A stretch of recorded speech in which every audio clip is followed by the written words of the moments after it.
성경 읽어드립니다. 양목교회 박철효 목사입니다. 오늘 함께 살펴보게 될 하나님 말씀은 구약 성경 가운데 호세아서의 말씀입니다. 호세아서는 구약 성경 가운데서도 소선지서로 알려져 있는데요. 구약 성경의 대선지자 4명과 또 호세아를 비롯한 소선지자 12명이 있는 것으로 알려져 있습니다. 그런데 대선지자, 소선지자 이렇게 나뉘어지는 것은 그 사람의 업적이 큰 차이가 있는 것이 아니라 그들이 남긴 책의 양, 예언의 분량들이 많고 적음에 따라서 우리가 편의상 대선지자 또 그리고 소선지자 이렇게 나누어서 생각해보고 부르고 있는 것입니다. 따라서 호세아서를 비롯한 앞으로 살펴보게 될 소선지서 역시 너무나 귀중한 하나님의 말씀이라는 것을 꼭 기억하면서 함께 살펴볼 수 있기를 바랍니다. 자, 먼저 구약 성경에 나오는 선지자들이 활동한 시기와 장소를 한번 정리해 보려고 하는데요. 먼저 바벨론 포로 이후에 포로로 잡혀갔다 돌아와서 활동을 한 선지자가 학개, 스가랴, 말라기와 같은 선지자들이 있습니다. 우리가 맨 마지막에 살펴볼 3명의 선지자들이고요. 그리고 바벨론 포로 중간 포로 시기 가운데 활동했던 선지자는 우리가 이미 살펴보았던 다니엘 그리고 에스겔과 같은 선지자들이 있습니다. 그리고 예레미야, 예레미야는 바벨론 포로 이전 시대부터 활동을 했지만 예레미야, 애가 같은 경우는 예루살렘 성이 무너진 이후에 기록된 것으로 생각하면서 포로 시기로 잡아봤습니다. 자, 그리고 남아있는 것은 바벨론 포로 이전 시대입니다. 이전 시대에 활동했던 선지자들이 많이 있는데요. 이 예언자들은 특별히 북이스라엘 멸망 이전과 북이스라엘 나라가 멸망한 이후에 활동했던 선지자들로 나누어 볼 수 있습니다. 먼저 북이스라엘이 멸망하기 이전, 북에는 이스라엘, 남쪽엔 유다 왕국이 있을 때 활동했던 선지자들은 오바댜, 요엘, 요나, 아모스, 호세아, 그리고 미가, 이사야와 같은 선지자들이 있습니다. 그리고 북이스라엘이 멸망한 이후에 남유다 왕국 한 나라만 남아있을 때 활동했던 선지자는 나훔, 스바냐, 예레미야, 하바국과 같은 선지자들이 있다라는 것입니다. 지도를 통해서 다시 한번 이것을 확인해 보면은 먼저 북이스라엘을 향해서 예언을 했던 활동을 했던 선지자 아모스와 호세아가 있습니다. 그리고 유다를 향해서 활동했던 선지자 바벨론 포로 이전에는 요엘, 미가, 이사야, 스바냐, 예레미야, 하바국과 같은 선지자가 있고요. 바벨론 포로 시기에 예레미야, 애가 그리고 포로기 이후에는 학개, 스가랴, 말라기가 있습니다. 자, 그리고 여기는 북이스라엘과 남유다를 향해서 예언했던 선지자들이고 그 밖에 에돔이라는 나라를 향해서 예언했던 오바댜라는 선지자가 있고요. 바벨론 땅에서 활동했던 에스겔과 다니엘이 있습니다. 그리고 아수르의 수도였던 우리 니느웨를 향해서 예언했던 요나 그리고 나훔과 같은 선지자가 있다라는 것을 우리가 기억해 보시면 좋겠습니다. 자, 그럼 호세아에 대해서 함께 살펴보겠는데요. 호세아는 그 이름의 뜻이 즉 여호와가 건지신다라는 것입니다. 재미있는 것은 이 호세아라는 것은 여호수아의 원래 이름이었어요. 그래서 여호수아도 같은 이름이고 신약 성경에 와서는 예수 그리스도, 예수의 이름이 바로 우리를 죄에서 구원할 구원자가 되신다라는 그러한 뜻으로 일맥상통하는 같은 이름의 뜻을 갖고 있습니다. 자, 호세아서 1장 1절에 있는 말씀을 우리가 살펴보시면은 이러한 호세아가 활동을 했던 시대의 배경을 살펴볼 수 있는데요.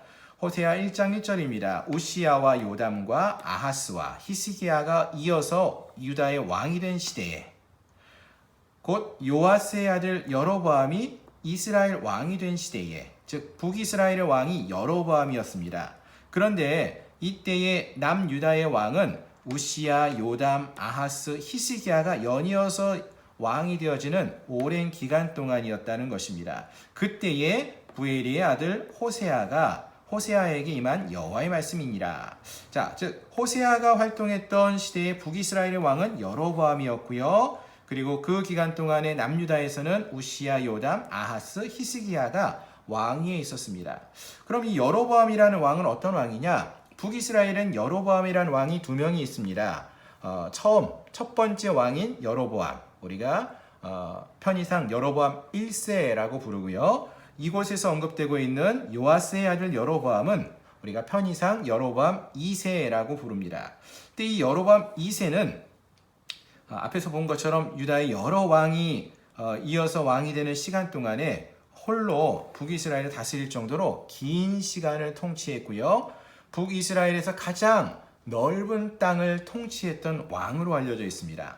그래서 이 시대는 북이스라엘이 그 어느 때보다도 흥왕했던 시대였고요. 그로 말미암아서 하나님을 멀리하고 우상을 섬기고 또 음란한 일을 많이 행했던 그러한 시대가 바로 이 여로보암 왕의 시대, 여로보암 2세의 시대였다라는 것입니다. 이러한 배경 속에서 호세아서가 기록되어져 있는 것입니다. 자, 우리가 전에 살펴봤던 도편되어 이스라엘의 역사서, 선지서를 보시면은 이때 호세아가 있었던 시대는 BC 8세기 북이스라엘 멸망을 앞두고 있는 얼마 이전에 호세아가 활동을 했었고요. 그 이전에 아모스라는 선지자가 활동을 합니다. 그리고 호세아와 같은 시대에 활동했던 선지자를 보면은 남유다에서는 이사야와 미가가 있었던 것을 우리가 알 수 있습니다. 자, 호세아서 내용을 정리해 보면은요. 호세아서는 한마디로 말하면 빗나간 사랑입니다. 1장부터 3장까지에서는 호세아와 고멜이라는 여인의 결혼 이야기가 나옵니다. 이 호세아와 고멜의 관계는 결혼으로 맺어진 관계였어요. 그런데 이 고멜은 어떠한 여인이었냐면은 음란한 여인이었다라고 알려져 있습니다. 그래서 호세아를 버리고 남편을 버리고 다른 남자를 따라갔습니다. 하지만 호세아는 하나님의 말씀에 따라서 이 고멜을 포기하지 않고 다시 찾아옵니다. 돈을 주고 다시 사서 찾아오는 그러한 사랑을 보여주는 그러한 호세아의 모습이 1장부터 3장까지 나옵니다. 자, 그리고 나서 4장부터는 스토리가 완전히 바뀌어져서요. 하나님과 이스라엘의 관계 이야기가 나옵니다. 호세아와 고멜의 관계가 결혼으로 맺어졌다면은 하나님과 이스라엘의 관계는 언약으로 맺어졌습니다. 결혼도 하나의 언약이지만 이 언약은 어떤 언약이냐? 하나님을 진정으로 그들의 주로 섬기는, 그러할 때 그들은 내 백성이 될 것이다 라고 약속하시는 그러한 언약으로 맺어진 관계였습니다. 그런데 이 이스라엘이, 북이스라엘 백성들이 하나님을 버리고 다른 우상을 따라갔다라는 것입니다. 재미있는 것은 히브리어 단어로 보면은 남편이라는 단어가 바알인데요. 또 바알이라는 우상이 있죠. 결국 호세아라는 남편을 버리고 고멜이 다른 남자를 따라갔는데 이스라엘도 하나님을 버리고 다른 바알을 찾아가는, 우상을 따라가는 그러한 죄를 범했다는 것입니다. 그러나 하나님께서는 그러한 이스라엘을 포기하지 않고 회복하시는 하나님이심을 보여준다는 것입니다. 그래서 이 호세아서에서 나오는 가장 큰 메시지는 이스라엘을 향한 변함없는 하나님의 헤세드의 사랑을 보여준다는 것입니다.